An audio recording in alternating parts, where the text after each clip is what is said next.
आज बात उस मुल्क की जहां सत्ता बदली है लेकिन हालात नहीं। बात हो रही है बांग्लादेश की। पड़ोसी मुल्क बांग्लादेश से बड़ी राजनीतिक हलचल की तस्वीरें सामने आ रही हैं। जुलाई 2024 में सड़कों पर उमड़ा जनसैलाब, नारों की गूंज और सत्ता की कुर्सी डोल गई। अगस्त आते आते कभी अपराजय माने जाने वाली शेख हसीना को देश छोड़ना पड़ा।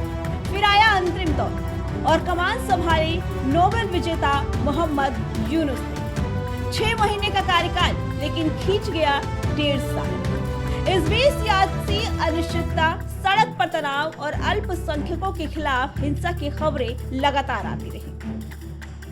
12 फरवरी 2026 को चुनाव हुए और जब नतीजे आए तो सत्ता की बागडोर पहुंची बांग्लादेश नेशनलिस्ट पार्टी के हाथों में। पार्टी के नेता तारिक रहमान ने प्रधानमंत्री पद की शपथ ली, लेकिन ये शपथ आसान नहीं। ये शपथ एक ऐसे दौर में ली गई जब देश के भीतर भरोसे का संकट गहरा है। बांग्लादेश में चुनाव के बाद सत्ता परिवर्तन तो हो गया, लेकिन सवाल जस का तस है, क्या हालात बदलेंगे? बीते महीनों में अलग अलग जिलों से हिंसा की घटनाएं सामने आई। हिंदू समुदाय पर हमले, कथित मॉब लिंचिंग, संपत्तियों में आगजनी, इन घटनाओं ने अंतर्राष्ट्रीय स्तर पर चिंता बढ़ाई।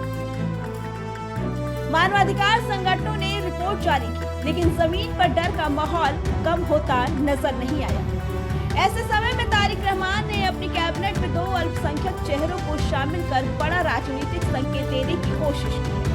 पहला नाम नितिन राय चौधरी, अनुभवी नेता, कानूनी पृष्ठभूमि और रणनीतिक दिमाग के लिए पहचाने जाते हैं। उन्होंने चुनाव में बड़ा मुकाबला जीतकर संसद में जगह बनाई। उनकी एंट्री को संदेश माना जा रहा है कि नई सरकार समावेशी छवि गढ़ना चाहती है। दूसरा नाम दीपेन दीवान, दक्षिण पूर्वी क्षेत्र से जीत कर आए दीवान चकमा समुदाय से ताल्लुक रखते हैं। उनका मंत्री बनना उस क्षेत्र के लिए अहम माना जा रहा है, जहां पहचान और अधिकार की राजनीति लंबे समय से उबाल पर है। लेकिन सियासत सिर्फ प्रतीकों से नहीं चलती। संसद में कट्टरपंथी प्रभाव की भी चर्चा है। ऐसे में सवाल उठता है कि क्या 2 मंत्री उस भय को खत्म कर पाएंगे जो अल्पसंख्यकों के मन में बैठ चुका है। राजनीति विशेषज्ञ मानते हैं कि असली चुनौती कानून व्यवस्था की सख्त बहाली है। अगर हिंसा की हर घटना पर त्वरित कार्रवाई, निष्पक्ष जांच और दोषियों को सजा नहीं मिलती, तो कैबिनेट का संतुलन महज राजनीतिक संदेश बनकर रह जाएगा। नई सरकार के सामने आर्थिक दबाव भी है, अंतर्राष्ट्रीय निवेशकों की नजर भी और पड़ोसी देशों की कूटनीतिक निगाह भी। ऐसे में स्थिरता सिर्फ आंतरिक जरूरत नहीं बल्कि वैश्विक मजबूती भी है।